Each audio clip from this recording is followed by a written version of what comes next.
인천공항 3층 출국장. 자동문이 열리는 순간 무더운 공기가 얼굴을 훅 때렸습니다. 앞서 걸어가는 가족들의 뒷모습이 눈에 들어왔어요. 며느리는 한 손에 명품 쇼핑백을, 다른 손에는 손주 주원이의 손을 잡고 있었어요.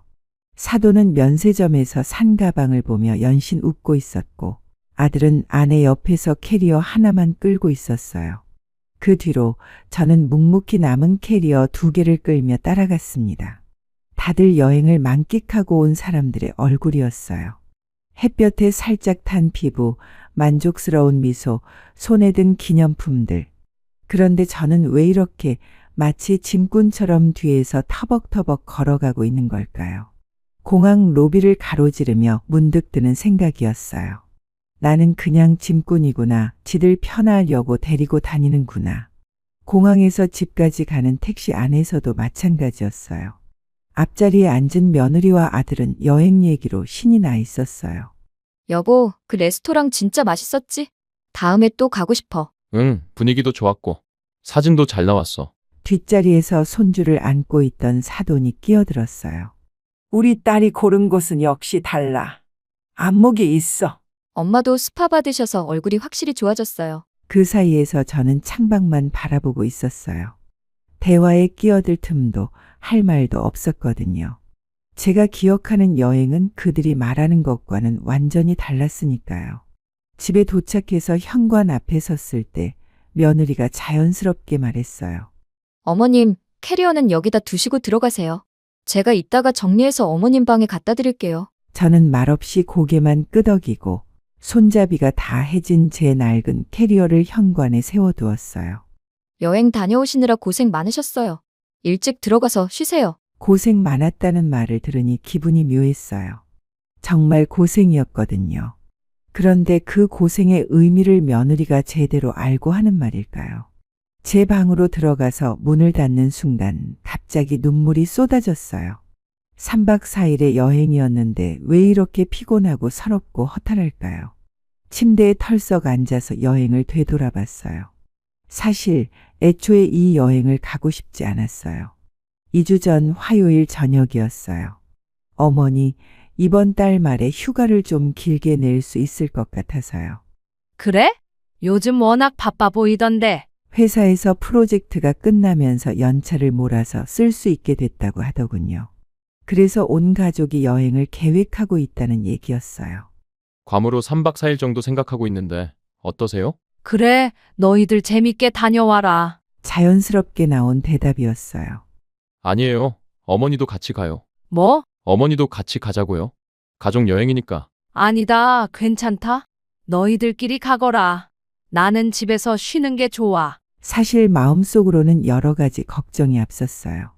무릎 관절이 요즘 부쩍 아픈데 장시간 비행기 타는 것도 부담스럽고 괌 날씨도 덥다고 하니까 몸이 힘들 것 같았거든요. 무엇보다 젊은 사람들끼리 자유롭게 놀아야 하는데 제가 끼어들면 불편할 것 같았어요. 에이, 어머님을 혼자 두고 갈 수는 없죠. 어머님도 꼭 같이 가셔야 해요. 며느리의 목소리는 평소보다 밝고 다정했어요. 아니야, 괜찮다. 너희들끼리 편하게 다녀와라. 어머님, 저희 엄마도 같이 가시는데 어머님만만 가시면 너무 서운하시겠어요. 사돈도 함께 간다는 얘기였어요. 그 말을 듣고 나니 상황이 좀 달라졌어요. 사돈이 가신다고? 네, 저희 엄마가 너무 좋아하세요. 오랜만에 가족 여행이라고. 그래도 어머님, 주원이도 할머니랑 같이 가고 싶어 해요. 그렇지, 주원아? 할머니야, 할머니도 비행기 타자. 같이 가자. 그 순간 마음이 흔들렸어요. 손주가 그렇게 말하는데 어떻게 거절하겠어요. 며느리가 다시 말했어요. 어머님, 저희가 다 챙겨드릴게요. 걱정하지 마시고 같이 가요. 모시고 간다는 표현은 아니었지만 그런 의미로 들렸어요. 말은 참 좋게 하더라고요. 주원이가 그렇게 말하는데. 그럼 가기로 하신 거예요? 어머님, 정말 잘하셨어요. 며느리 목소리에 기쁨이 섞여 있었어요. 다음 날 며느리가 여행 준비에 대해 이것저것 물어봤어요. 어머님, 여권은 있으시죠? 유효기간도 확인해 보세요. 6개월 이상 남아있어야 해요. 며느리가 세심하게 챙겨주는 모습이 고마웠어요. 그리고 짐은 많이 챙기지 마세요. 어차피 거기서 사는 것도 있고 알았다. 아, 그리고 항공료는 저희가 다 처리할 테니까 걱정 마세요. 며느리가 모든 걸 알아서 해준다고 하니까 한편으로는 편했어요. 출발 당일 아침 일찍 일어나서 준비를 했어요. 평소보다 조금 더 신경 써서 옷을 입고 립스틱도 발랐어요. 거울을 보니까 그래도 조금은 나아 보였어요. 그래, 이왕 가는 거 즐겁게 가자. 공항에 도착해 다른 여행객들을 보니까 다들 설레는 표정이더라고요. 커플들은 손을 잡고 있고 가족들은 웃으면서 이야기하고 어머님, 캐리어 좀 끌어주세요. 저는 주원이 손 잡아야 해서요. 저 것도 같이 들어주세요. 사돈이 면세점 쇼핑백까지 건네주셨어요. 손주를 챙기는 건 당연하니까 제가 캐리어를 맡는 것도 당연하다는 듯한 말투였어요. 첫 번째 쇼핑몰에 갔을 때 진짜 충격을 받았어요. 명품 매장에 들어갔을 때였어요. 얘야, 이건 너무 비싼 거 아니야? 하면서도 며느리가 골라주는 가방을 보고는 활짝 웃으시더라고요. 엄마, 이거 어때요? 이 색깔이 엄마한테 잘 어울릴 것 같은데? 며느리가 600만 원짜리 가방을 들고 사돈에게 보여줬어요. 어머, 너무 비싸. 그래도 예쁘긴 하다. 괌에서 사면 한국보다 30% 싸요. 여행 온 김에 하나쯤은 사야죠. 그래? 그럼 사볼까? 사돈이 망설이시는 척하면서도 기뻐하는 게 보였어요. 며느리는 1시간 넘게 사돈과 함께 이 가방 저 가방을 보면서 이거는 엄마 스타일이에요 라며 계속 권했어요. 저는 그 옆에서 그들의 쇼핑백을 들고 서 있었는데 문득 진열된 가방 하나가 눈에 들어왔어요. 색깔이 참 예뻤어요. 저도 모르게 손을 뻗어 가방을 살짝 만져봤어요. 가죽이 부드럽더라고요. 그 순간이었어요. 어머님? 며느리가 제 뒤로 와서 말했어요. 어머님은 그런 거 안 좋아하시지 않으세요? 뭐? 이런 비싼 가방들. 괜히 비싸기만 하고 실용성도 없고. 어머님 스타일이 아니잖아요. 며느리의 목소리에 미묘한 견제가 섞여 있었어요. 아니, 그냥 구경하는 거야. 뭐, 마음에 있으신 거 있으면 하나 고르세요. 아니다, 됐다. 그러면서 사돈에게는 다시 돌아가서 말했어요. 엄마, 이거 정말 사세요. 엄마한테 너무 잘 어울려요. 같은 시간, 같은 공간에서 이렇게 다른 대우를 받는 게 이상하지 않나요? 사돈에게는 사세요. 사세요를 연발하면서 제가 가방 하나 만져보니까 어머님 스타일이 아니다라고 선을 긋더군요. 한참 뒤에 사돈이 결국 가방을 샀어요. 우리 딸이 사라고 하니까 어쩔 수 없네. 고마워. 저도 예전에는 이런 가방 정도는 살 수 있었는데 언제부터 제가 그런 걸 좋아하지 않는 사람이 되었을까요? 그리고 언제부터 며느리가 제 취향을 단정 지을 수 있게 되었을까요? 저는 양손에 캐리어를, 팔에는 쇼핑백을 걸고 공항을 걸었어요. 앞서가는 가족들은 여유롭게 대화를 나누고 있었어요. 와, 괌 공항 진짜 크다. 여보, 사진 한 장 찍자. 도착 기념으로. 주원아, 아빠 손 꽉 잡고 가자. 그들의 대화 속에 저는 없었어요. 저는 그냥 짐을 나르는 사람이었어요. 입국 심사를 받을 때도 마찬가지였어요. 가족들은 먼저 줄을 서고 저는 모든 짐을 지키며 뒤에서 기다렸어요. 호텔에 도착해서 체크인을 하고 로비에 내려가니 다들 옷을 갈아입고 와 있었어요. 며느리는 예쁜 원피스에 선글라스를 머리에 올리고 있었고 사돈은 브랜드 로고가 큰 티셔츠를 입고 있었어요. 저만 평소 입던 블라우스에 면바지 차림이었어요. 어머님, 괜찮으세요? 좀 피곤해 보이시는데. 며느리가 물어봤는데 정말 걱정하는 것 같지는 않았어요. 괜찮다. 그럼 가볼까요? 택시 불렀어요. 점심을 먹으러 가는 택시 안에서도 저는 구석에 앉아 있었어요. 기사님, 투몬 베이 쪽으로 가주세요. 점심 먹으러 간 레스토랑에서도 그랬어요. 먼저 사돈 앞에 놓인 접시를 봤어요. 두툼한 안심 스테이크가 한 덩어리 올라가 있었어요. 그 옆에는 크림 소스에 버무린 새우, 버터에 구운 가리비, 치즈가 듬뿍 올라간 그라탕까지. 사돈 접시에는 부드러운 안심 스테이크를 올려주더니 제 접시에는 삶은 채소 몇 조각만 덜어주는 거예요. 그러면서 웃으며 말하더라고요. 우리 어머님은 채소 좋아하시잖아요. 나물 반찬 같은 거. 사돈에게는 최고급 스테이크를, 저에게는 풀떼기를. 연세 있으신 분들은 기름진 음식보다 담백한 게 좋잖아요. 그럼 사돈은 연세가 없나요? 저보다 2살이나 많으신데. 소화도 잘 되고 몸에도 좋아요. 특히 브로콜리는 항암 효과도 있다고 하더라고요.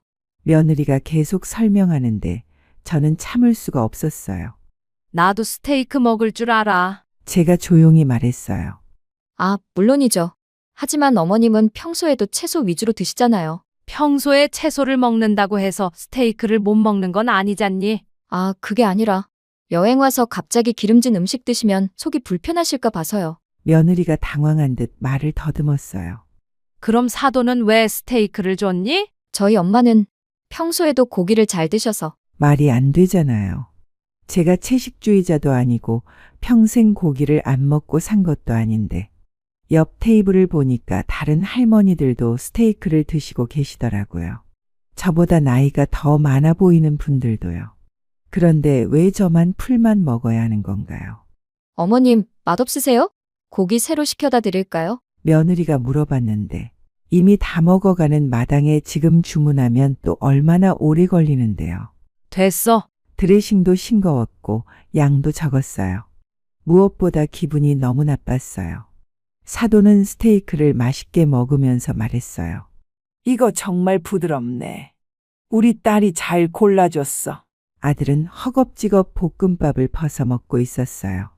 여보, 천천히 먹어. 체할라. 응, 배고파 죽겠어.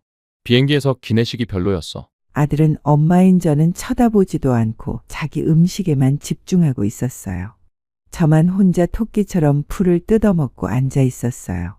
할머니, 물. 응, 물 가져다 줄게. 할머니, 이거 뜨거워. 그래, 할머니가 시켜줄게. 그렇게 내내 손주를 돌봤어요. 그 순간 확실히 알았어요. 이 사람들 눈에 저는 격이 다른 사람이라는 걸. 같은 시어머니여도 사돈은 귀한 손님이고 저는 그냥 동거인 정도인 거죠. 식사 내내 사돈과 며느리는 연신 웃으며 이야기했어요. 내일은 뭐 할 건데? 엄마, 내일은 스파 어때요? 여기 리조트 스파가 유명하다고 하던데. 좋지, 좋아. 그럼 어머님은 주원이랑 수영장에서 놀아주세요. 아이가 물을 너무 좋아해서. 또 제 몫이 정해졌어요. 사돈은 스파를 받고 저는 아이를 돌보는 거였어요. 주원이가 할머니를 제일 좋아하잖아요. 그렇지, 주원아? 5살 손주가 고개를 끄덕였어요. 순진한 얼굴로. 어머님, 고생 많으세요. 며느리가 나중에 한마디 했는데 그 말이 오히려 더 기분 나빴어요. 오후에 관광지에 갔을 때는 사진 찍어주는 일이 시작됐어요. 어머님, 저희 사진 좀 찍어주세요. 각도를 조금 더 위에서 찍어주세요. 아, 이렇게 말고 가로로 찍어주세요. 배경이 잘리네요. 뒤로 좀 더 가주세요. 한 장소에서 20장은 좋게 찍었을 거예요. 제가 사진에 들어간 건 딱 한 장뿐이었어요. 그것도 맨 구석에서 반쪽 얼굴만. 어머님도 같이 찍으실래요? 마지못해 물어보는 건지 정말로 같이 찍자는 건지 애매한 말투였어요. 괜찮다. 너희들끼리 찍어라. 그러세요? 그럼 저희끼리 찍을게요. 내색 안 하고 거절하길 잘했다는 듯한 표정이었어요.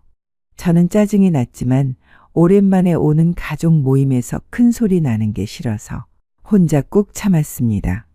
그깟 사진이야 안 찍으면 그만이니까요. 둘째 날 오전 리조트 수영장이었어요. 어머님, 저희는 선베드에서 좀 쉬려고 해요. 며느리가 아침 일찍 말했어요. 저희 엄마랑 칵테일도 마시고 선탠도 하고 어머님은 주원이랑 수영장에서 놀아주시면 될 것 같은데 어떠세요? 또 제 일정이 정해졌어요. 묻는 것 같지만 사실은 이미 결정된 일이었어요. 응, 알았다. 고마워요, 어머님. 주원이가 할머니랑 노는 걸 제일 좋아하거든요. 아들은 어젯밤 늦게 술을 마셔서 피곤하다며 호텔 방에서 잠을 더 자겠다고 했어요. 어머니, 주원이 물에서 절대 눈 떼지 마세요. 아이들은 순식간에 사고가 날 수 있어요. 당연한 말을 마치 처음 듣는 말처럼 신신당부하더군요. 오전 10시 수영장에 주원이와 단둘이 남았어요. 며느리와 사돈은 수영장에서 불과 10m도 안 떨어진 선베드에서 여유롭게 누워 있었어요. 예쁜 비키니에 선글라스를 끼고 칵테일을 홀짝홀짝 마시면서요. 할머니, 물놀이 하자. 주원이가 귀여운 수영복을 입고 튜브를 끼고 있었어요. 그래, 우리 주원이. 그런데 물이 깊으니까 할머니랑 같이 들어가자. 수영장 물이 생각보다 깊었어요. 5살 아이에게는 위험할 수 있는 깊이였어요. 저도 수영복으로 갈아입고 주원이와 함께 물에 들어갔어요.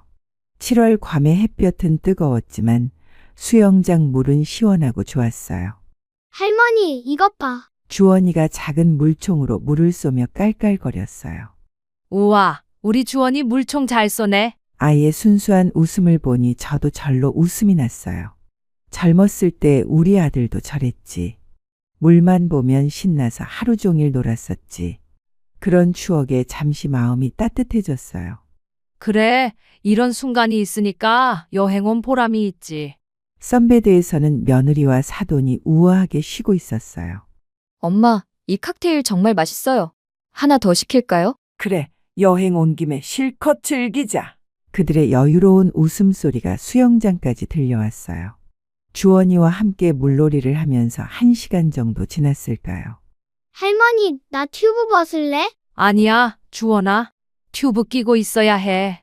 물이 깊어. 싫어, 나 혼자 할 수 있어. 5살 아이가 고집을 부리기 시작했어요. 주원아, 위험해. 할머니 말 들어. 그런데 주원이가 튜브에서 몸을 빼려고 하다가 균형을 잃고 물에 빠진 거예요. 으아! 아이의 비명 소리에 제 심장이 철렁 내려앉았어요. 급히 다가가려고 했는데 그 순간이었어요. 수영장 바닥 타일이 미끄러웠어요. 제 발바닥이 스르르 미끄러지면서 저도 중심을 잃고 그대로 물속으로 풍덩 빠졌어요. 물이 코와 입으로 들어왔어요. 눈앞이 하얗게 변하면서 아무것도 보이지 않았어요. 물속에서 허우적거리며 생각했어요. 주원이는 괜찮나? 겨우 수영장 가장자리를 붙잡고 머리를 물 위로 올렸어요. 물을 너무 많이 마셔서 기침이 나왔어요. 그때 선베드에서 급하게 뛰어오는 소리가 들렸어요. 주원아, 아이고, 애가 놀랐잖아. 괜찮아, 괜찮아. 우리 주원이. 며느리와 사돈이 칵테일 잔을 급하게 테이블에 놓고 뛰어왔어요. 저는 겨우 수영장 가장자리를 붙잡고 몸을 끌어올렸어요. 온몸이 덜덜 떨리고 있었어요. 물에서 나와 보니 며느리는 이미 주원이를 큰 수건으로 감싸 안고 있었어요. 우리 주원이 많이 놀랐지? 사돈은 젖은 손주를 꼭 끌어안으며 달래고 있었어요. 애가 물을 많이 마셨나? 괜찮아, 괜찮아. 그런데 이상했어요. 바로 옆에서 지켜보고 있었던 사람들인데 아무도 제게 묻지 않았어요. 어머님, 괜찮으세요? 그런 말 한마디 없었어요. 차가운 수영장 바닥에 주저앉아서 젖은 몸을 떨고 있는데 타월 하나 건네주는 사람이 없었어요. 이래서 아이들은 순간도 눈을 떼면 안 되는 거예요. 며느리가 주원이를 달래면서 중얼거렸어요. 마치 제가 한눈을 팔아서 사고가 난 것처럼 말하더군요. 저도 주원이를 구하려다가 같이 빠진 건데. 선베드에서 보니까 아슬아슬했어요. 더 조심하셔야죠. 사돈이 말했는데 선베드에서 보고 있었으면서 왜 미리 도와주지 않은 건가요?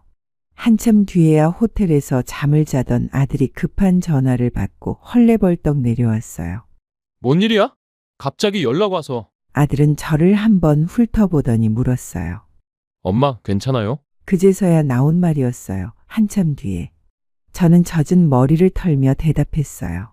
괜찮다. 그런데 그 다음에 나온 말이 더 가슴 아팠어요. 엄마, 아이들은 잠깐만 눈을 떼도 안 돼요. 조심 좀 하시지 그랬어요. 저는 귀를 의심했어요. 내가 한눈 팔았다고? 그게 아니라 물놀이 할 때는 특히 더 조심해야 하잖아요. 나도 그냥 미끄러진 거야. 주원이 구하려다가. 그런데 왜 아무도 내가 괜찮은지는 안 물어보니? 아들은 당황한 듯 눈을 피했어요. 아, 엄마도 물론 걱정되죠. 많이 놀라셨어요? 나는 여기에 애 보러 왔니? 다들 너무하다 정말. 그 말이 그제서야 나왔어요. 엄마, 여기까지 놀러 왔는데 분위기 이상하게 만들지 마요. 아들이 짜증 섞인 목소리로 말했어요. 그냥 좋게 좋게 가요. 좋게 좋게. 저는 더는 할 말이 없었어요. 그래, 좋게 좋게 나만 조용하면 되는 거구나. 제가 불평하는 게 문제고 제가 분위기를 망치는 게 문제라는 거네요. 그들은 다시 손주를 안고 선베드로 돌아가서 칵테일을 마시기 시작했어요. 마치 아무 일도 없었던 것처럼. 셋째 날 밤 복도 끝 제 방에서 잠을 설쳤어요. 낯선 침대도 불편했지만 더 큰 이유는 다른 데 있었어요. 주원이가 새로운 환경 때문인지 자꾸 울었거든요. 으앙, 5살 아이가 울면서 제 품에 안겼어요. 괜찮아, 주원아. 할머니가 옆에 있어. 아이를 달래느라 거의 밤을 새웠어요. 등을 토닥토닥 해주면서 자장가도 불러주고 물도 가져다 주고 겨우 아이가 잠든 새벽 2시쯤이었어요. 옆방에서 웃음소리가 들렸어요. 처음에는 대수롭지 않게 생각했어요. 여행 와서 신이 나서 늦게까지 이야기하나 보다 싶었거든요. 그런데 점점 목소리가 커졌어요. 엄마, 확실히 시어머니랑 같이 오니까 너무 편하죠? 며느리 목소리가 또렷하게 들렸어요. 저는 귀를 의심했어요. 시어머니? 어쩜 저렇게 잘해주셔. 짐도 척척 들어주고 아이도 봐주고. 사돈 목소리였어요. 우리 딸이 시집 정말 잘 갔어. 며느리가 웃으며 말했어요. 저는 침대에 가만히 누워서 그 대화를 들었어요. 가슴이 점점 답답해졌어요. 그런데 엄마, 저 정말 똑똑하게 했죠? 뭘? 어머님이랑 같이 오는 거 말이에요. 어머님이 계시니까 주원이 봐주시고 저희는 편하게 놀 수 있고 일석이조죠. 일석이조라. 저를 데려온 이유가 그거였군요. 아이를 봐달라고. 그래도 사돈이 나이가 있으셔서 좀 걱정되긴 해. 오늘 수영장에서도 그렇고. 아, 그거요? 별일 아니에요.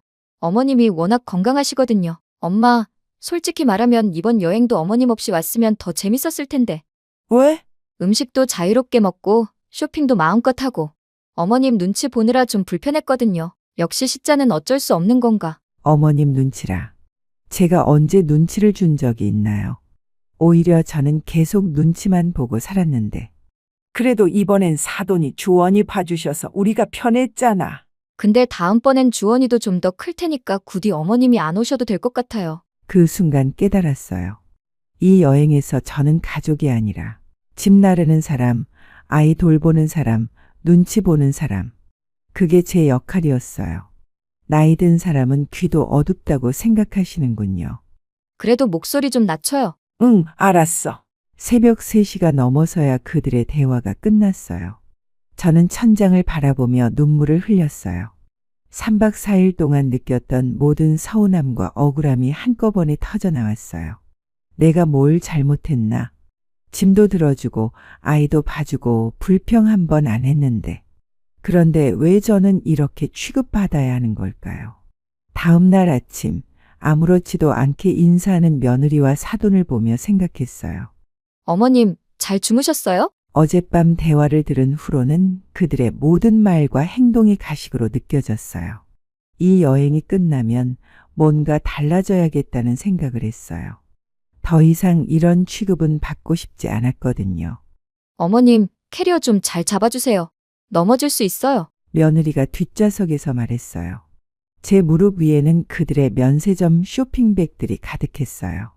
앞좌석에 앉은 며느리와 아들은 여행 마무리 얘기로 들떠 있었어요. 여보, 사진 정리해서 앨범 만들어야겠다. 응, 인스타에도 올리고. 엄마도 오늘 정말 즐거우셨대.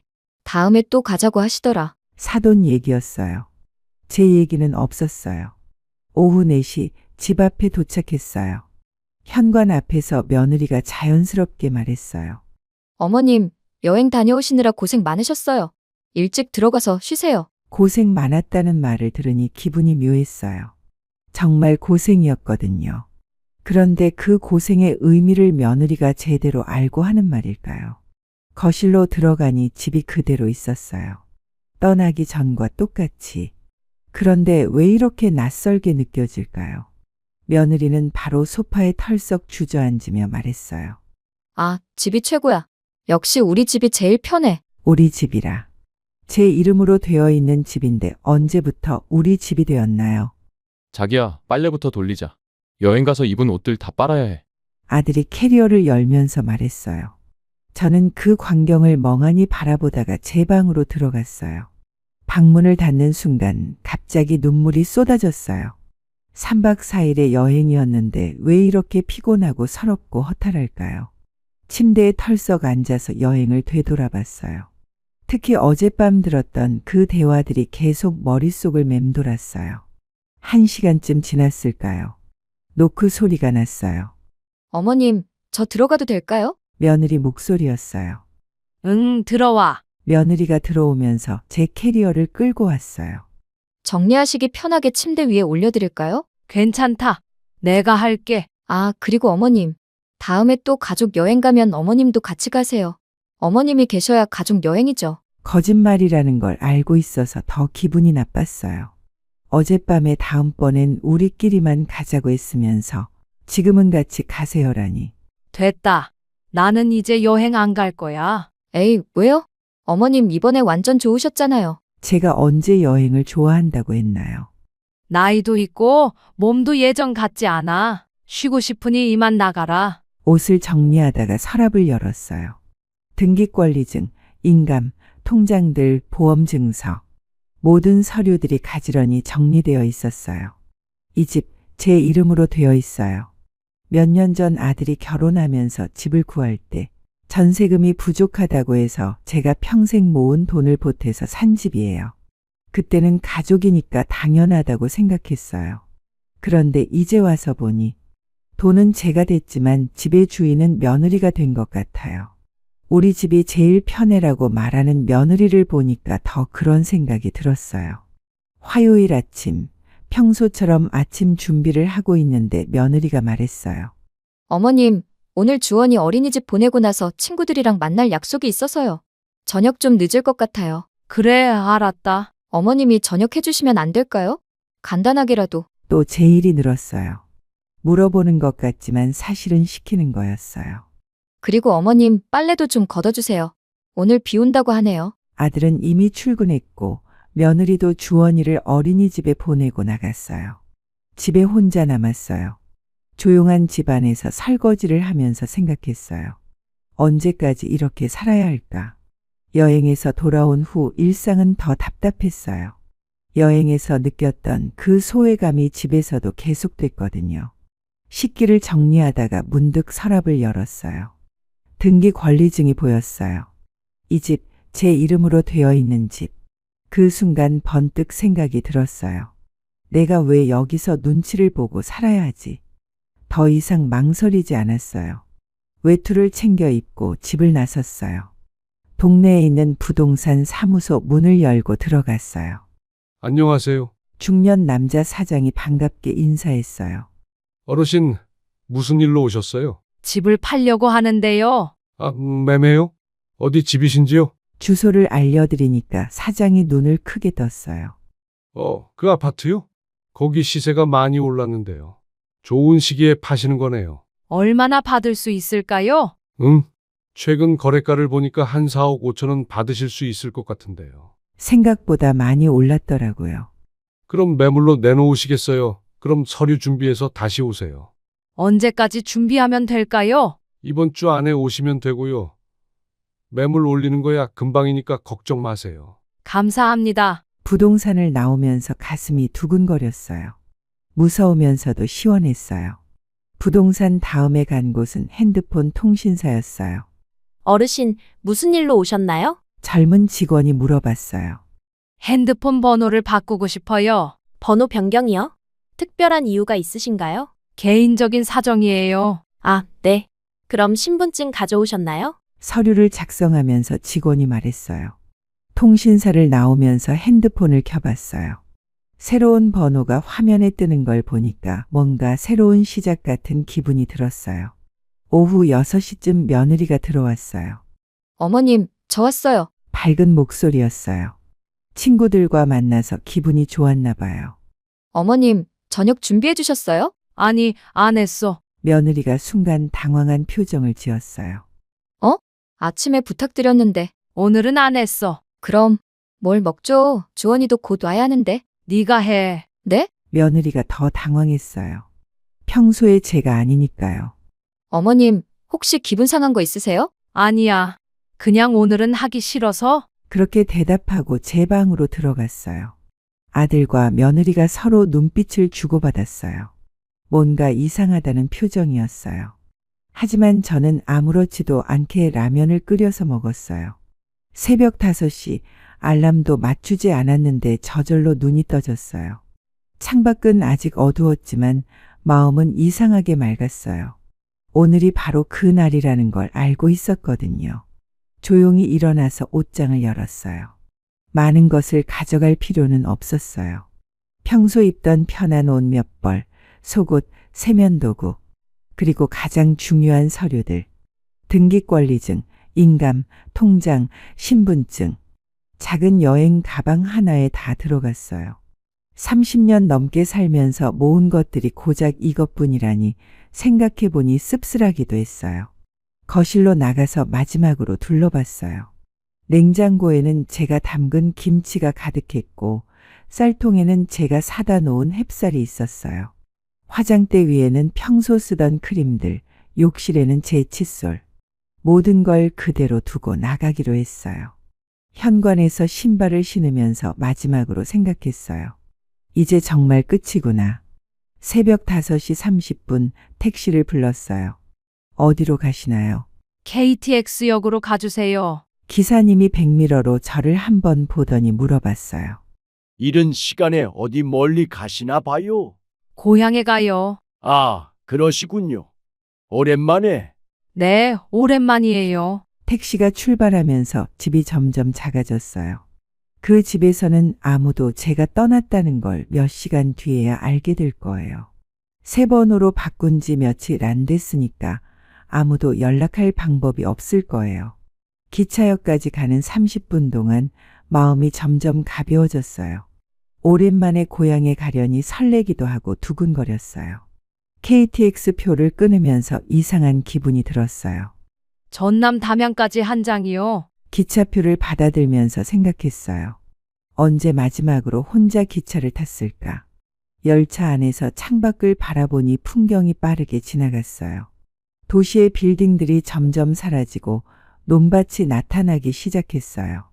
그 모습을 보니까 정말로 집을 떠나고 있다는 실감이 났어요. 3시간 정도 지나서 담양역에 도착했어요. 기차에서 내리자마자 느꼈어요. 공기가 달랐어요.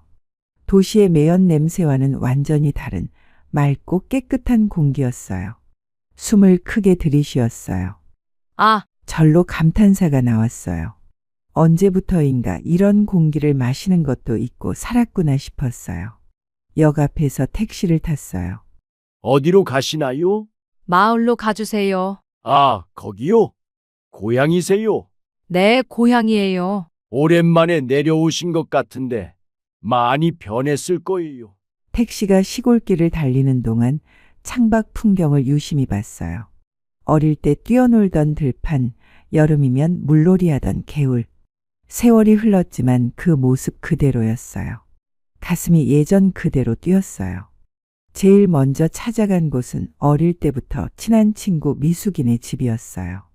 대문 앞에 서니까 갑자기 떨렸어요. 갑자기 나타나면 놀라지 않을까? 하지만 이미 여기까지 왔는데 돌아갈 수도 없고. 미수가? 대문을 두드리며 불렀어요. 누구야? 안에서 목소리가 들렸어요. 나이는 들었지만 여전히 정답던 미숙이 목소리였어요. 나야, 영희야. 영희? 우리 영희? 발걸음이 급해지는 소리가 들리더니 대문이 활짝 열렸어요. 어머, 영희야. 왜 갑자기? 미숙이가 깜짝 놀라며 저를 위아래로 훑어봤어요. 연락도 없이 갑자기 내려왔어. 그냥 좀 쉬려고. 미숙이는 제 표정을 자세히 보더니 더 이상 묻지 않았어요. 들어와, 들어와. 차라도 한잔 하자. 미숙인의 마당은 예전 그대로였어요. 감나무, 대추나무, 한쪽 구석에는 작은 텃밭까지. 야, 정말 오랜만이다. 언제 마지막으로 봤지? 추석 때였나? 그때도 하루 만에 올라갔잖아. 맞다, 맞아. 그때도 바쁘다고 금방 가버렸지. 미숙이가 차를 끓여오면서 말했어요. 그런데 오늘은 어떻게? 무슨 일 있었나?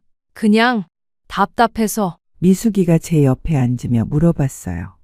가족들이랑 뭔 일 있었어? 역시 오랜 친구라 그런지 바로 눈치채더라고요. 좀 복잡해. 미숙이가 잠시 생각하더니 말했어요. 방 하나 있어? 우리 아들 방인데 얘가 서울 나가서 비어 있거든.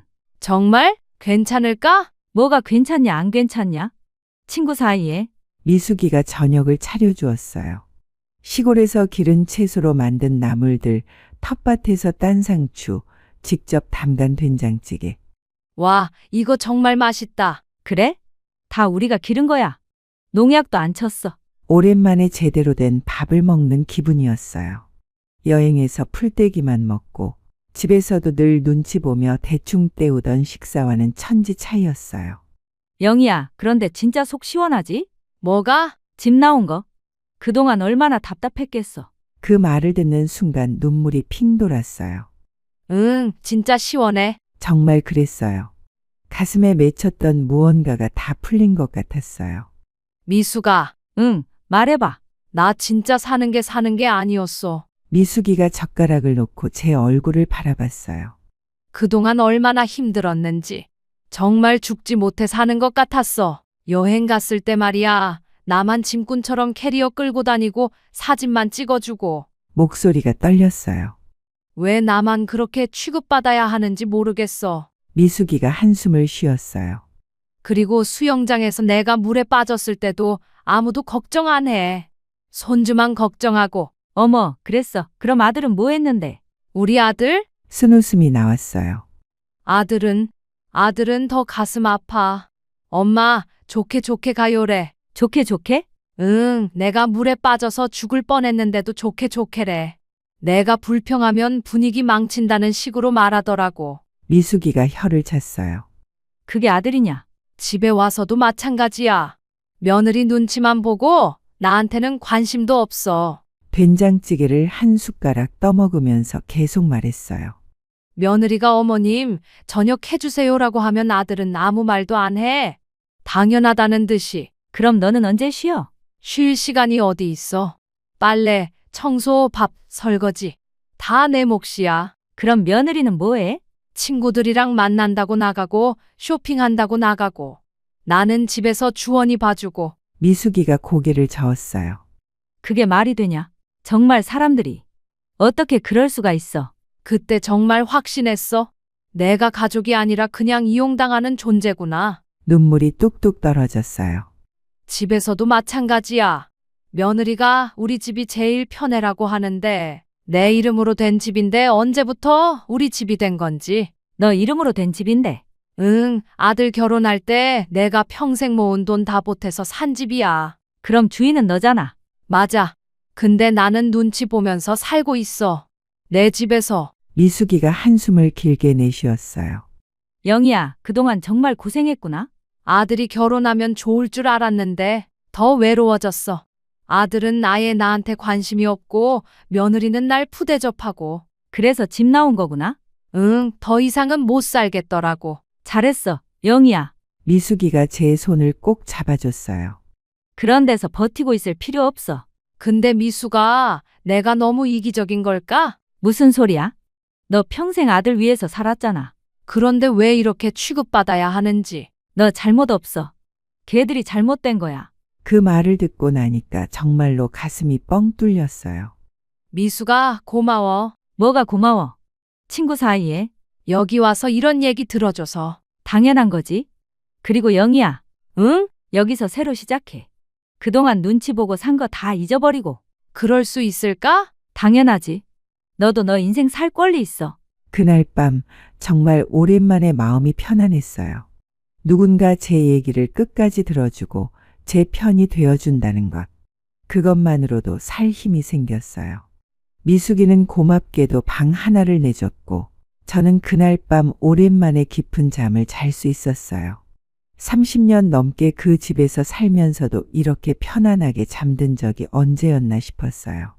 누군가 눈치 볼 필요도 없고 아침에 일찍 일어나서 밥 차려야 한다는 부담도 없으니까 마음이 정말 가벼웠거든요. 며칠 동안은 미숙이와 함께 시골 생활을 만끽했어요. 텃밭에서 채소도 따고 마을 어르신들께 인사도 드리고 잊고 있던 평온한 일상이었어요. 셋째 날 오후 휴대폰이 울렸어요. 부동산에서 온 전화였어요. 어르신, 말씀하신 가격에 계약됩니다. 가슴이 쿵했어요. 드디어 정말로 끝이구나 싶었어요. 예, 진행해 주세요. 잔금 날짜는 언제로 하시겠어요? 빨리 해 주세요. 이번 주 안에 가능한가요? 네, 구매자분도 급하시다고 하니까 금요일로 잡아도 될 것 같은데요. 좋습니다. 전화를 끊고 나서 한동안 멍하니 앉아 있었어요. 4억 5천만 원이라. 생각보다 많은 돈이었어요. 갑자기 돈이 생기니까 이제 정말로 새로운 시작을 할 수 있겠다는 생각이 들었어요. 그 돈으로 미숙이네 집 근처에 괜찮은 집이 하나 있으면 구해야겠다고 생각했어요. 혼자 살기에 크지 않아도 되고 마당이 있어서 텃밭이라도 가꿀 수 있는 그런 집 말이에요. 미수가 이 동네에서 집 살 수 있는 곳이 어디 있을까? 집? 너 여기 눌러 앉을 생각이야? 그런 생각이야. 미숙이가 반가워했어요. 어머, 정말? 그럼 우리 계속 같이 살 수 있겠네.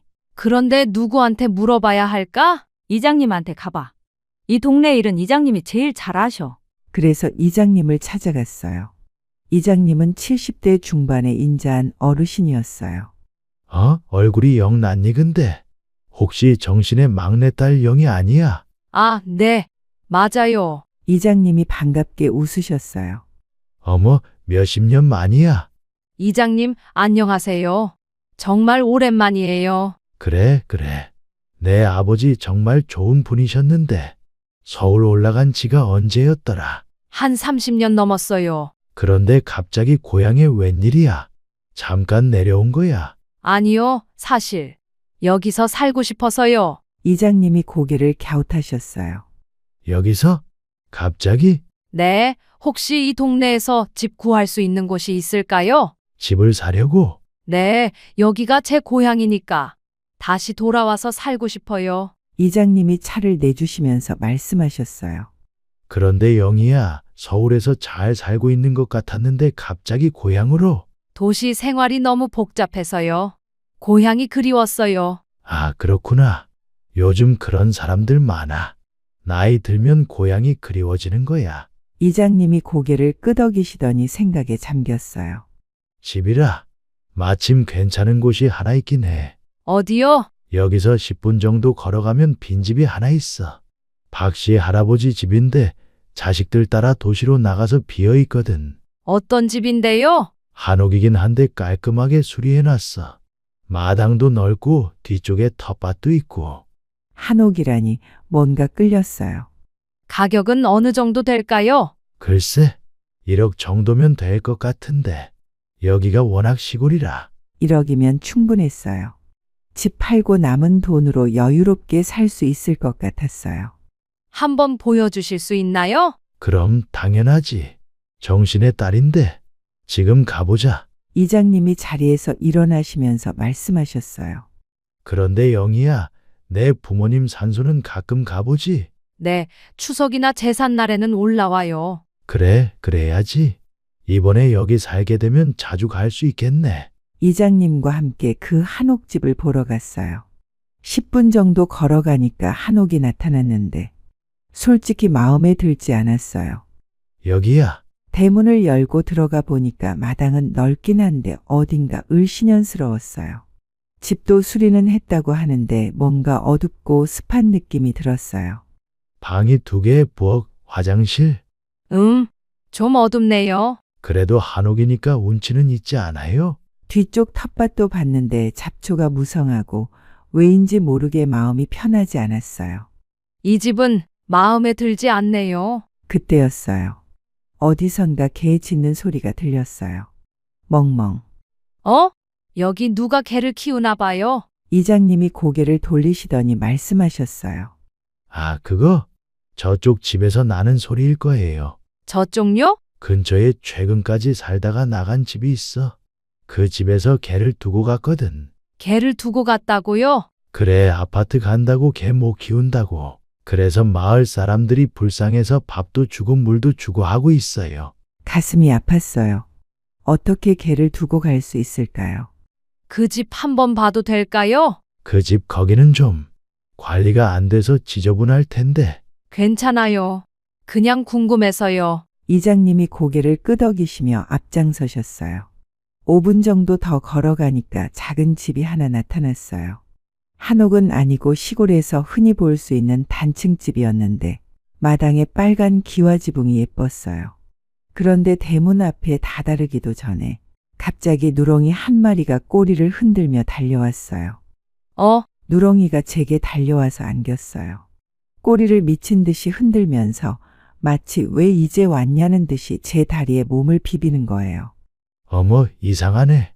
이 개가 워낙 사람을 안 따르는데. 이장님이 신기해하셨어요. 누렁아, 안녕? 제가 누렁이 머리를 쓰다듬어 주니까 더 좋아하며 꼬리를 흔들었어요. 정말 신기하네. 이 개가 원래 사람을 경계하는 편인데 주인 알아보나 봐. 누렁이를 보니까 마음이 아팠어요. 털도 더러워져 있고 살도 많이 빠진 것 같았어요. 언제부터 혼자 있었어요? 한두 달 정도 됐나? 어떻게 개를? 우리도 안타까워서 돌아가면서 밥 주고 있는데 그래도 혼자 있으니까 얼마나 외로우겠어. 누렁이가 계속 제 다리에 얼굴을 비비고 있었어요. 그런데 이 집은 어때요? 문득 집이 궁금해졌어요. 누렁이가 지키고 있는 이 집이. 이 집 여기는 좀 작아.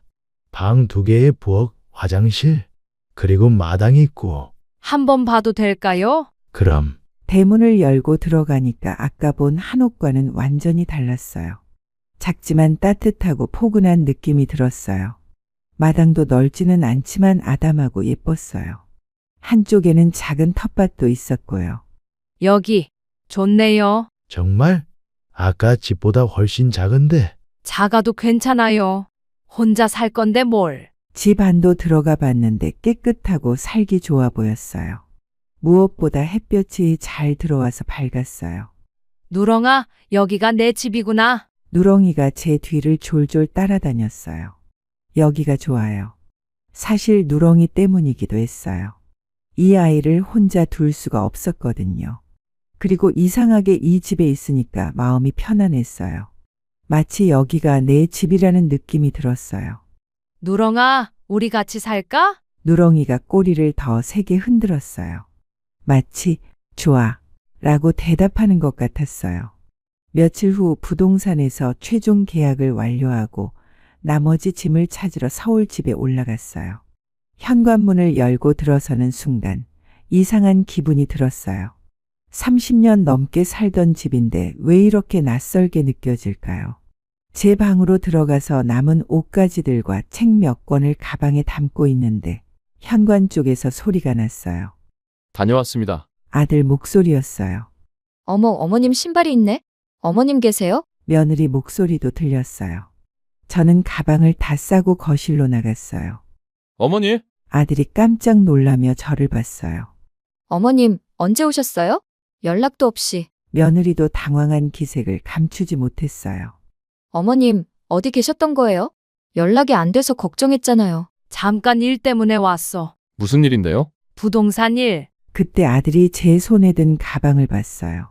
어머니, 그 가방은 뭐예요? 내 짐이야. 짐이요? 어디 가시려고요? 아들과 며느리가 서로 눈빛을 주고받았어요. 그때 정확히 부동산 사장과 새 집주인이 현관 벨을 눌렀어요. 누구세요? 며느리가 인터폰으로 물어봤어요. 부동산입니다. 집 인수인계 받으러 왔습니다. 순간 거실이 조용해졌어요. 아들과 며느리의 얼굴이 새하얗게 변했어요. 어머니. 문 열어줘. 현관문을 열어주니 부동산 사장과 50대 남자가 들어왔어요. 어르신 계약 완료되셨고요. 열쇠 인수받으시면 됩니다. 네, 수고하셨어요. 그 순간 아들과 며느리는 거실 한가운데 멈춰 서 있었어요. 그들은 믿기지 않는다는 얼굴로 부동산 사장과 새 집주인을 번갈아 바라보고 있었어요. 어머니. 설마. 어머님, 이 집 하셨어요? 며느리의 목소리가 떨렸어요. 응. 갑자기 왜 그러세요? 우린 어디 가라고요? 며느리가 소리를 질렀어요. 여긴 저희 집이잖아요. 새 집주인이 당황해서 부동산 사장을 봤어요. 이분들이 여기 사시는 분들인가요?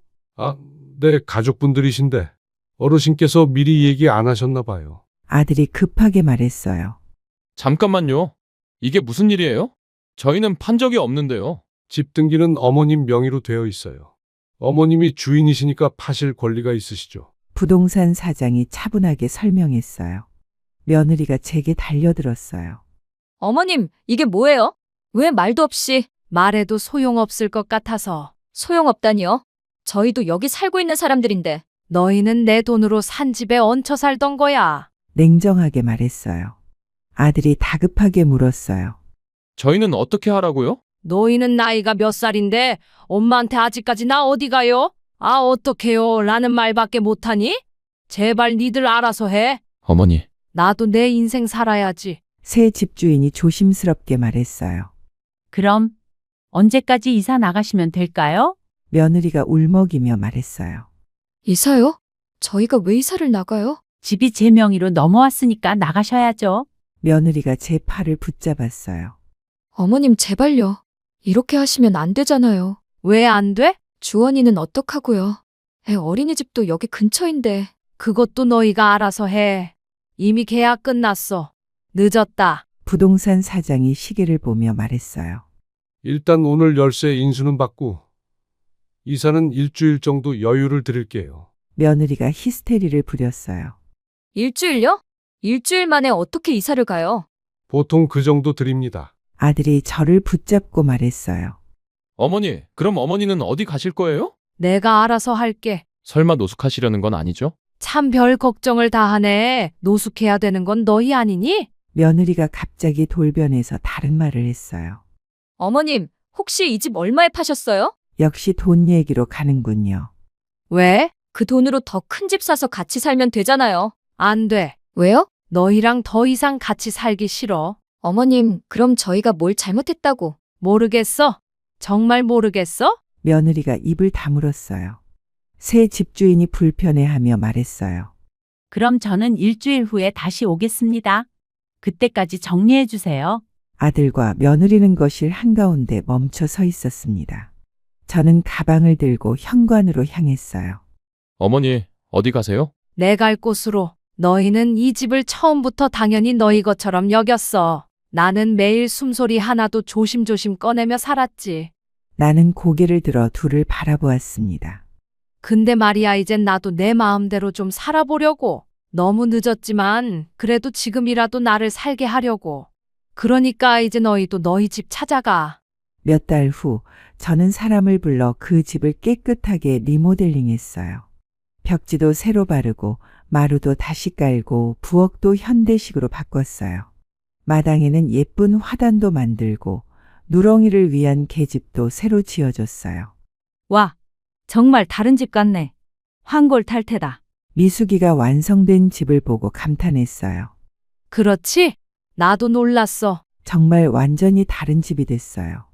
밝고 따뜻하고 뭔가 살맛 나는 집으로요. 거실에는 편안한 소파를 놓고 벽에는 제가 좋아하는 그림도 걸었어요. 부엌에는 새 냉장고와 가스레인지, 식탁도 예쁜 걸로 골라서 놓았어요.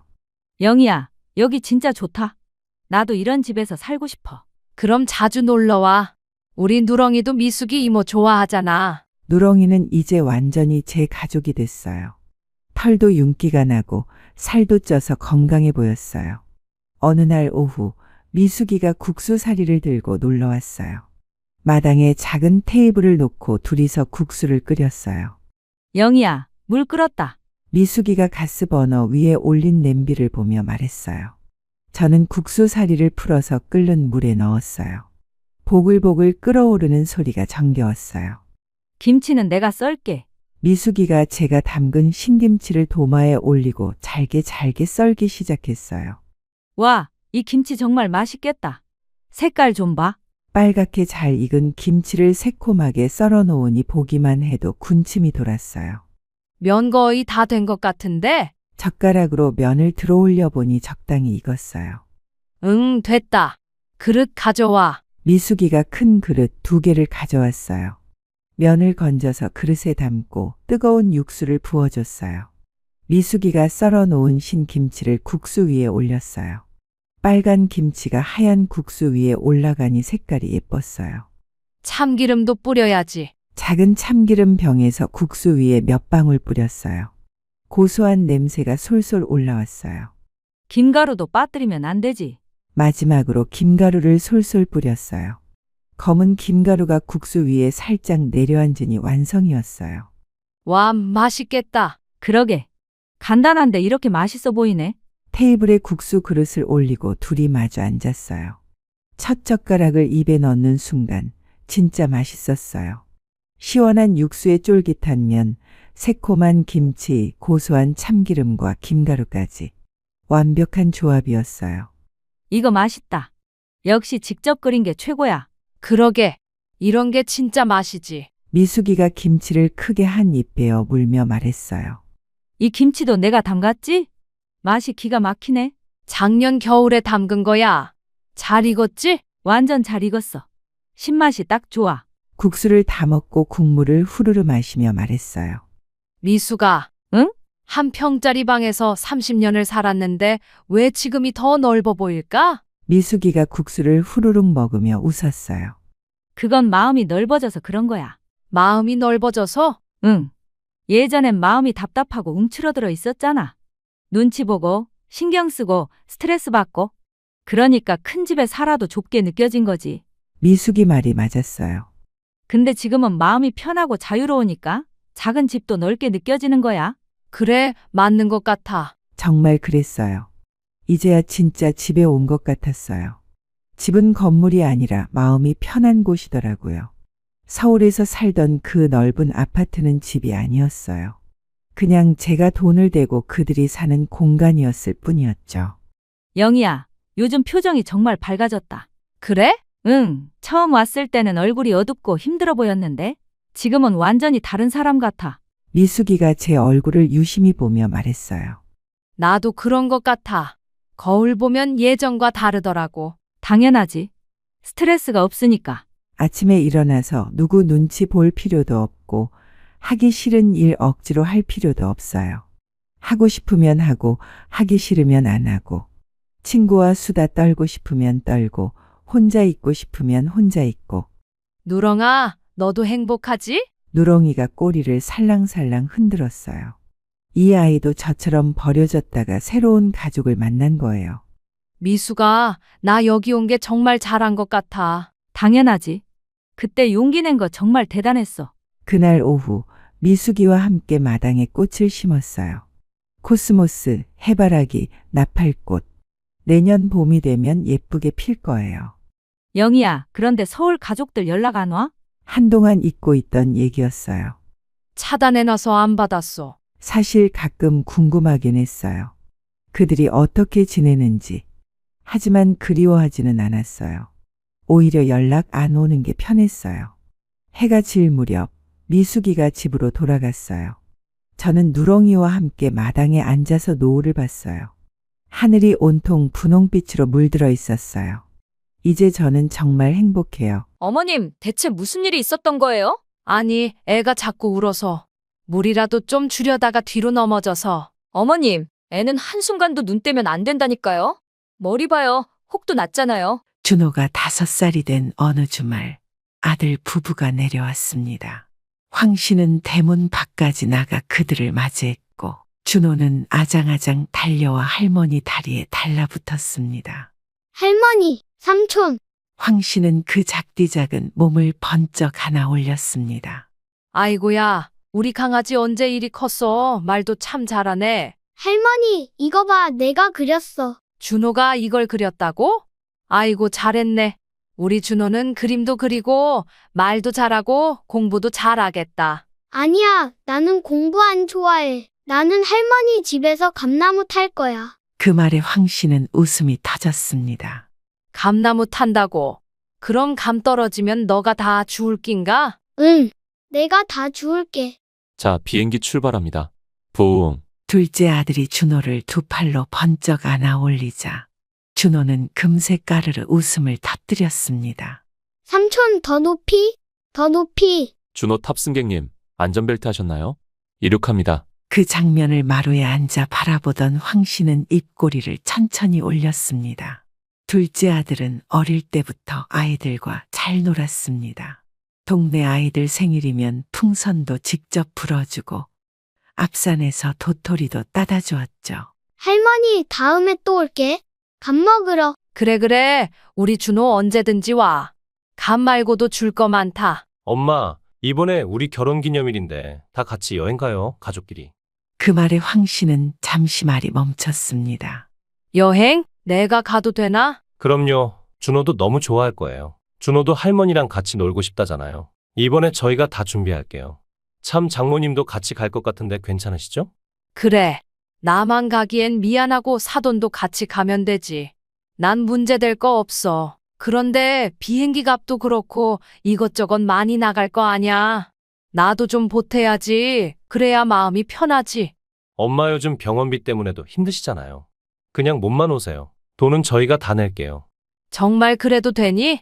너희도 애 키운다고 돈 나갈 때가 한두 군데가 아닐 텐데. 학원비에, 유치원에, 보험에 넉넉한 것도 아닐 텐데. 괜찮아요.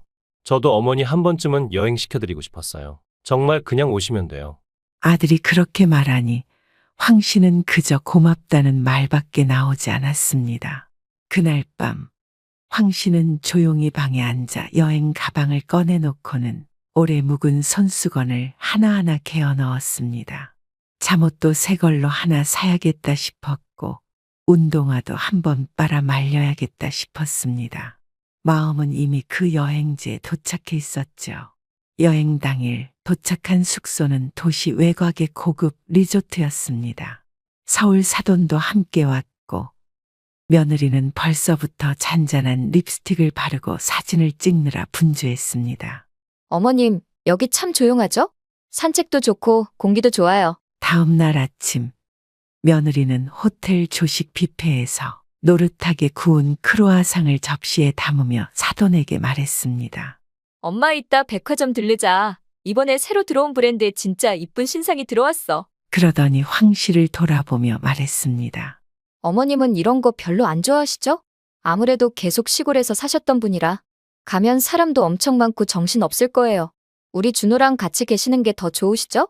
손주와 놀아주는 것도 좋지만 그게 자신이 해야 할 역할처럼 정해져 버린 느낌이 들었죠. 엄마, 우리 금방 다녀올게요. 준호 점심은 간식으로 해결해요. 그렇게 방엔 황 씨와 준호 둘만 남겨졌습니다. 손주는 처음엔 책을 들고 와 할머니 이거 읽어줘 하며 좋아했지만 점점 밖에 나가 놀고 싶다며 칭얼대기 시작했습니다. 황 씨는 간신히 준호를 달래가며 간식을 먹이고 방 안을 몇 바퀴 왔다 갔다 하며 아이가 뛰놀 공간이라도 만들어 보려 애썼습니다.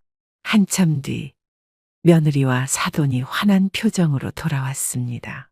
사돈은 새 스카프를 목에 두르고 있었고 거울 앞에서 그것을 만져주며 말했습니다. 와, 이 색 너무 잘 받으세요. 얼굴빛이 확 살아나요. 장모님. 그치? 나도 거울 보면서 깜짝 놀랐다니까. 이 색이 이렇게 잘 맞을 줄은 몰랐지 뭐야. 둘은 스카프 하나로 한참을 웃고 떠들었습니다. 우리 준호 엄마 왔어. 며느리는 자연스레 준호에게 다가가 아이를 번쩍 안아 올렸습니다. 우리 아들 할머니랑 잘 있었어? 배 안 고팠어?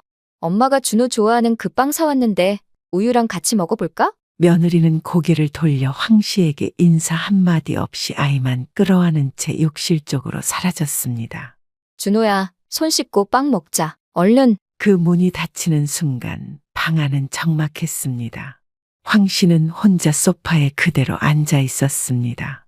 그제서야 아들이 다가와 말했습니다. 엄마, 힘들진 않았어요?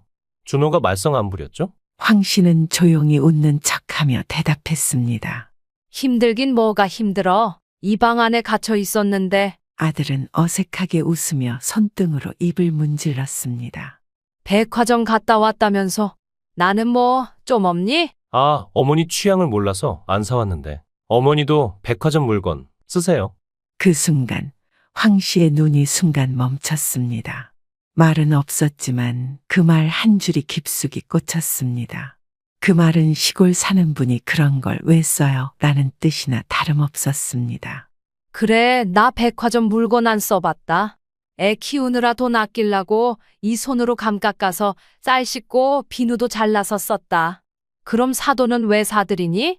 아, 어머니, 죄송해요. 제가 생각이 짧았어요. 제가 지금이라도 가서 똑같은 거 사올까요? 참나, 됐어. 필요 없다. 아들은 머쓱하게 고개를 떨구었고 며느리는 여전히 욕실 안에서 아이와 웃으며 대화 중이었습니다. 그 말을 끝으로 황 씨는 일어나 방 안쪽 작은 침대로 향했습니다. 가방에서 잠옷을 꺼내 입고는 조용히 불을 끄고 이불을 덮었습니다. 말하고 싶은 것도 따지고 싶은 것도 많았지만 지금은 그냥 아무 생각 없이 자고 싶었습니다. 그날 낮 온 가족은 바닷가로 나갔습니다. 준호는 신이 나서 모래를 파고 물장구를 쳤고 아들도 튜브를 타고 준호를 끌어주며 간만에 활짝 웃었습니다. 황 씨도 어색한 튜브를 허리에 차고 물에 발을 담그며 웃음을 흘렸습니다. 사돈과 며느리는 선글라스를 끼고 나란히 앉아 사진을 찍었습니다. 황 씨는 식사를 마치며 조용히 생각했습니다. 그래도 오늘 하루는 참 괜찮았다. 이런 날도 있네. 하지만 그 평온은 오래가지 않았습니다. 호텔로 돌아온 뒤 황 씨는 방에 들어오자마자 뻐근한 어깨를 쓸어내렸습니다. 온몸에 뻐근함이 밀려와 샤워를 마치고 조용히 침대에 누워 잠깐 눈을 붙이려는 참이었습니다. 그때였습니다. 욕실에서 윙하는 드라이기 소리가 요란하게 울리더니 곧 며느리와 사돈이 거울 앞에 나란히 서서 분주히 머리를 말리기 시작했습니다. 황 씨는 눈을 뜨고 물었습니다. 어이구, 어디 가세요? 사돈이 환하게 웃으며 대답했습니다. 아, 여기 호텔 옥상 라운지에요. 칵테일 바 있대요. 여기 묵으면 쿠폰 하나씩 주는데 안 쓰고 가기엔 아깝잖아요. 그 말에 황 씨는 어리둥절했습니다. 그래요? 난 그런 말 못 들었는디. 말이 끝나기도 전에 며느리는 손에 립스틱을 들고 돌아섰습니다. 어머님, 오늘 물놀이 하느라 많이 피곤하셨죠? 준호도 지금 졸려서 계속 칭얼거려요. 애 좀 재워주시고 같이 주무세요. 황 씨는 순간 입을 열까 하다 멈췄습니다. 그럼 나도라는 말이 목구멍에서 맴돌다 멈췄습니다. 엄마 얼른 가요. 10시까지만 운영한다니까. 자리 없을 수도 있어요. 아들까지 세 사람은 그렇게 쿠폰을 챙기고 옷을 바꿔 입으며 나갈 준비를 서둘렀습니다. 그 사이 준호는 옆자리에서 꾸벅꾸벅 졸다 칭얼거리며 황 씨의 품으로 파고들었습니다. 황 씨는 아이의 등을 토닥이며 조용히 속으로 중얼거렸습니다. 나는 또 애 봐주는 사람이네. 황 씨는 호텔 천장을 물끄러미 바라보다 조용히 중얼거렸습니다. 나도 저 라운지라는 데 가보고 싶다. 멋진 야경을 보며 칵테일 한 잔, 그게 뭐 대단한 사치라고. 사돈이 가볍게 웃으며 말하던 쿠폰도 처음 듣는 이야기였고 며느리는 아예 알려줄 생각조차 하지 않았습니다. 공짜로 여행 따라왔다고 부려먹긴 엄청 부려먹네. 괜히 따라왔나? 곧 아이가 베개를 끌어안고 몸을 뒤척이기 시작했습니다.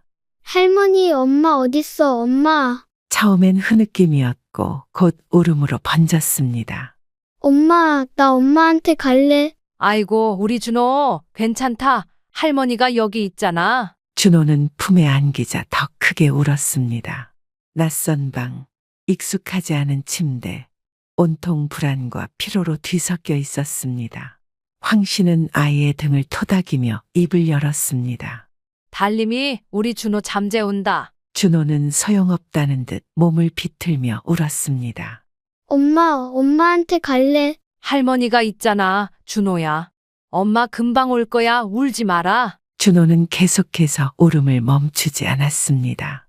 한 번 타오른 아이의 칭얼거림은 쉽게 사그라지지 않았고 황 씨는 어떻게든 진정시켜보려 애썼습니다. 준호야, 우리 물 마시자. 물 마시고 진정하자. 할머니가 시원한 물 줄게. 아이의 울음은 잠깐 잦아들었습니다. 황 씨는 침대 옆 탁자에서 유리컵에 담긴 생수를 건넸습니다. 조심해서 마셔라. 넘기지 말고 천천히. 작은 두 손으로 유리컵을 받아 들었습니다. 바닥에 주저앉은 제 컵을 양손에 들고 고개를 들며 물을 마셨습니다. 그 순간이었습니다. 준호가 컵을 내려놓으려다 균형을 잃었고 순간적으로 뒤로 쿵 하는 소리를 내며 뒤로 넘어졌습니다. 아이쿠야, 준호야. 황 씨가 손을 뻗기도 전에 바닥에 그대로 등을 부딪혔습니다. 손에 들고 있던 유리컵이 입술에 부딪혔고 물은 튀듯이 코로 쏟아졌습니다. 컵은 다행히 깨지지 않았지만 무겁고 뭉툭한 컵이 입술을 강하게 때렸습니다. 작은 입술이 금세 벌겋게 부어오르기 시작했고 손주는 고개를 들며 엉엉 울기 시작했습니다. 황 씨는 얼른 아이를 안아들었습니다. 괜찮다, 괜찮다. 아이고, 내 새끼. 아이고야, 이게 웬일이고. 아이를 안은 채 그녀는 떨리는 손으로 이마를 짚었습니다. 컵이 안 깨진 건 다행이었지만 그게 무슨 위로가 됩니까? 황 씨는 아이를 안고 자리에서 일어섰습니다. 복도를 향해 가야 하나? 며느리를 불러야 하나? 그렇게 황 씨는 아이를 안고 복도 쪽을 바라보다 결국 한숨처럼 내뱉듯 중얼거렸습니다. 애미야, 좀 빨리 와라. 제발. 10분 정도 후 복도에서 발소리가 들리더니 방문이 찰칵 소리를 내며 열렸습니다. 웃음기 머금은 얼굴로 들어선 며느리는 눈앞의 광경을 보자마자 얼굴빛이 바뀌었습니다. 어머, 준호야? 입술은 퉁퉁 부어오르고 이마에는 붉은 자국과 혹이 번져 있었고 준호는 황 씨 품에 안겨 흐느끼고 있었습니다. 준호야, 무슨 일이야? 순식간에 며느리는 뛰어와 아이를 황 씨 품에서 낚아채듯 안았습니다. 어머님, 대체 무슨 일이 있었던 거예요? 아니, 애가 자꾸 울어서 물이라도 좀 주려다가 그게 중심을 잃고 뒤로 넘어져서. 어머님, 애는 한순간도 눈 떼면 안 된다니까요? 입술 좀 보세요. 이거 어떡해요? 머리 봐요. 머리에 혹도 났잖아요. 그 말에 사돈도 한 발짝 다가왔습니다. 그냥 재워서 자게 놔두면 됐지. 굳이 물을 먹여서 이 사단을 만들어요. 그냥 토닥토닥하다 재우면 되는 걸. 사돈은 그렇게 말하면서 며느리를 돌아보더니 준호의 손을 쓸어내리며 말했습니다. 우리 준호 괜찮니? 이리 와, 할머니가 안아줄게. 이제는 아무도 묻지 않았습니다. 괜찮냐는 말도 놀라셨겠다는 말도 모두가 이 사태가 오로지 황 씨의 부주의로 생긴 일이라는 듯 바라보고 있었습니다. 아들도 말없이 입술을 깨물며 곁눈질로 황 씨를 바라볼 뿐이었습니다. 황 씨는 더는 참지 못하고 무겁게 입을 열었습니다. 세상 어떤 할머니가 자기 손주 다치길 바라겠어. 준호가 계속 엄마 찾는다고 잠투정을 부리길래 할미가 달래보겠다고 했던 거야. 내가 일부러 그랬겠니? 내 속이 얼마나 쓰린 줄 알아? 그래, 나도 잘못했지. 근데 그때 너희는 어디 있었어? 애 맡겨놓고 호텔 라운지 가서 히히닥거리던 거 아니야? 나도 같이 놀러 왔어. 니들 애나 봐주러 따라온 시모냐고. 그리고 침대 옆에 놓아둔 가방을 조용히 들어 짐을 싸기 시작했습니다. 속옷 몇 장, 잠옷 한 벌, 손수건과 빗 그리고 작은 약봉지. 그걸 차곡차곡 넣으면서도 황 씨는 단 한마디 말도 하지 않았습니다. 그 모습에 아들이 다가오려다 멈칫했습니다. 엄마, 지금은. 지퍼를 다 잠근 뒤 천천히 신발을 신고 방문을 향해 걸어가며 말했습니다. 됐어. 니들끼리 여행 잘 즐겨라. 나는 더는 너희 눈치 보면서 남의 집 식모처럼 있고 싶진 않다. 문을 열고 나서며 마지막으로 한마디 더 남겼습니다. 나도 인간이야. 어머니면서도 여자고 사람이다. 그리고 그 말과 함께 문이 툭 하고 닫혔습니다. 호텔 로비로 내려온 황 씨는 프런트에 다가가 조용히 물었습니다. 지금 공항 가려면 택시 어디서 타야 하나요? 직원은 황 씨를 흘낏 바라보며 친절하게 손짓으로 길을 알려주었습니다. 내가 왜 이 나이에 도망치듯 돌아가고 있지? 공항에 도착하자 주변은 시끌벅적한 여행객들로 가득했습니다.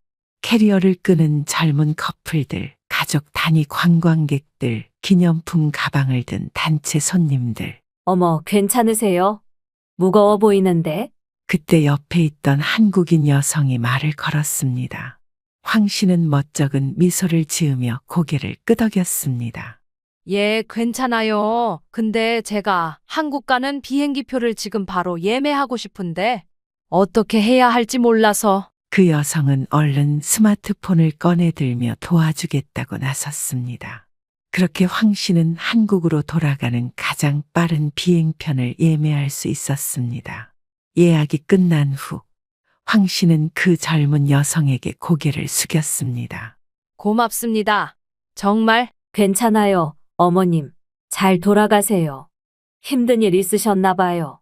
세상살이 참 모르는 일이 많네요. 출국장으로 향하는 길, 황 씨는 손에 든 종이 티켓을 조심스럽게 접어 가방 안에 넣었습니다. 깊은 밤 황 씨는 조용히 대문을 열고 안으로 들어섰습니다. 현관에 들어서자 구수한 된장 냄새가 식은 공기 속에 희미하게 남아 있었습니다. 손에 든 여행 가방을 툭 내려놓고 황 씨는 안방으로 들어갔습니다. 그리고는 그대로 몸을 이불 위에 눕혔습니다. 그때였습니다. 방문이 조심스레 열리더니 둘째 아들이 졸린 얼굴로 나왔습니다. 왜 이렇게 일찍 오셨어요? 형네는? 여행은? 황 씨는 대답 대신 고개만 돌렸습니다. 입술을 앙다문 채 말없이 경민을 바라보다 순간 눈가가 뜨거워졌습니다. 참으려고 했지만 어떤 말보다 빠르게 눈물이 뺨을 타고 흘러내렸습니다. 경민은 그제야 정신이 퍼뜩 들었습니다. 엄마, 왜요? 무슨 일 있었어요? 말씀 좀 해봐요. 며느리와 사돈에게 몰아세움을 당했던 그 모욕감, 아들의 무관심한 반응, 결국 모든 걸 뒤로하고 돌아올 수밖에 없었던 사정까지. 참나, 어이가 없네. 어머니가 무슨 애 돌보미도 아니고 그깟 호텔 간다고 엄마를 식모처럼 부리네? 형수도 그렇지만 형도 진짜 제정신 아닌 거예요. 경민은 황 씨 앞에서 그대로 형에게 문자를 보냈습니다. 앞으로 엄마한테 그딴 취급할 거면 다시는 우리 집에 찾아오지도 말고 아는 척도 하지 마. 나이 먹고도 그렇게밖에 못 살 거면 엄마 앞에 얼굴 들이밀 생각도 하지 마. 엄마 세상에 자식이 많아도 사람 노릇하는 자식은 하나만 있으면 되는 거예요. 황 씨는 말없이 고개를 숙였습니다. 그날 밤 황 씨는 모처럼 편히 잠들었습니다. 그리고 그 다음 날 아침 집으로 돌아온 뒤 황 씨는 사람이 달라진 듯 조용해졌습니다. 입맛도 없고 말수도 줄었고 예전 같으면 새벽같이 마당부터 쓸던 사람이 이젠 낮이 다 되도록 방 안에서 나올 줄을 몰랐습니다. 둘째 아들은 말은 안 했지만 속으로 많이 걱정했습니다. 그 여장부 같은 어머니가 어깨가 축 처진 채 벽만 멍하니 바라보고 있는 모습을 보면 괜히 마음이 쓰였습니다. 경민은 어느 순간 멈칫하며 입을 열었습니다. 엄마, 김치 있잖아. 친구들이랑 캠핑 갈 때 몇 번 싸갔거든? 애들 반응이 장난 아니었어. 깍두기, 파김치, 총각김치, 묵은지도 다 맛있대. 엄마, 아예 김치 팔아보자.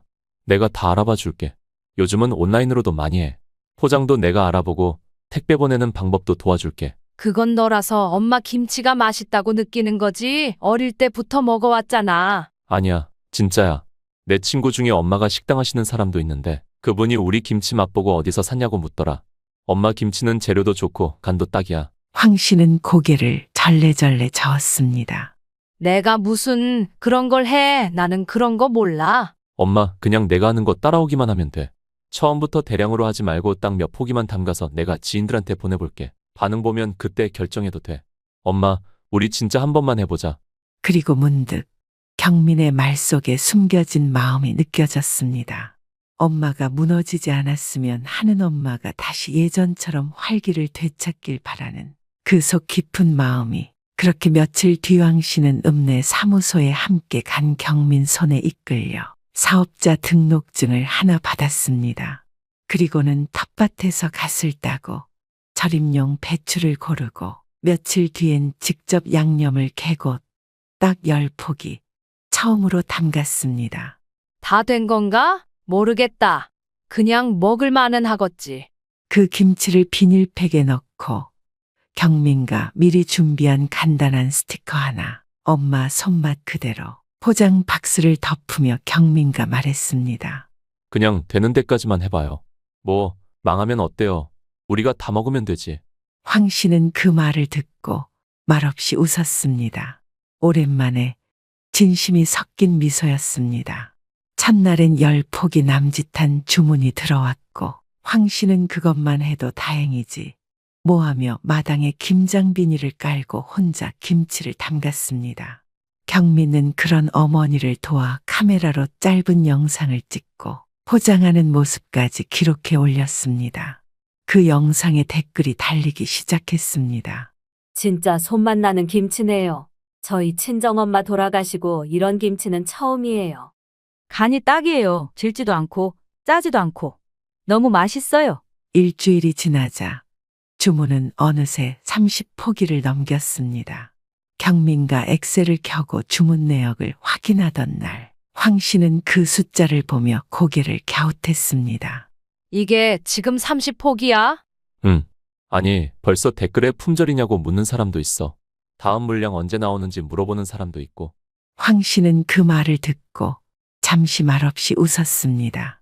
그 웃음엔 어리둥절함도 있었고 기쁨도 있었으며 무엇보다 이 나이에도 누가 내 음식을 기다리는구나 하는 뿌듯함이 묻어나 있었습니다. 다음 물량이라니 내가 공장이냐? 그 말에 경민은 웃음을 터뜨렸고 황 씨는 이마에 고무장갑을 쓱 문질렀습니다. 며칠 뒤엔 동네 아주머니들도 소문을 듣고 찾아왔습니다. 황 씨, 김치 담근다며? 나도 도와줄까? 우리 딸이 그거 시켜 먹었는데 내가 한 줄 몰랐지 뭐야. 그냥 맛이 촥 감기더라니까? 마을 회관에서 소일하던 할머니들, 텃밭 다듬던 이웃 아주머니들이 하나둘 찾아와 절인 배추 들고 도와주고 파 썰어주고 양념 버무려줬습니다. 그렇게 황 씨의 마당은 어느새 바빠졌고 김치 항아리, 절임통, 소쿠리가 다시 집안을 점령했습니다. 김장 장갑이 빨랫줄에 줄줄이 널렸고 김치 국물이 묻은 앞치마를 입은 황 씨는 그제서야 활짝 웃기 시작했습니다. 밤이면 몸은 천근만근이었지만 아침이면 눈을 뜨는 이유가 생겼습니다. 황 씨는 생각했습니다. 나는 여전히 쓸모있는 사람이다. 그 무렵 황 씨의 김치 이야기는 SNS와 맘카페를 넘어 작은 인터넷 뉴스 기사에도 실렸습니다. 사진 속 황 씨는 앞치마를 두른 채 환하게 웃고 있었고 그 옆에서 김치 박스를 옮기는 경민의 모습까지 함께 담겼습니다. 그 뉴스는 어느새 큰아들 귀에도 들어갔습니다. 퇴근하고 돌아온 며느리가 조심스레 물었습니다. 여보, 당신 어머님 김치 장사해서 돈 번다는데 인터넷에서 막 품절되고 그런데. 큰아들은 놀란 듯 스마트폰을 켜더니 기사와 댓글을 읽어 내려갔습니다. 진짜네. 와, 이게 엄마라고? 며칠 뒤 부부는 벼랑간 황 씨의 집을 찾아왔습니다.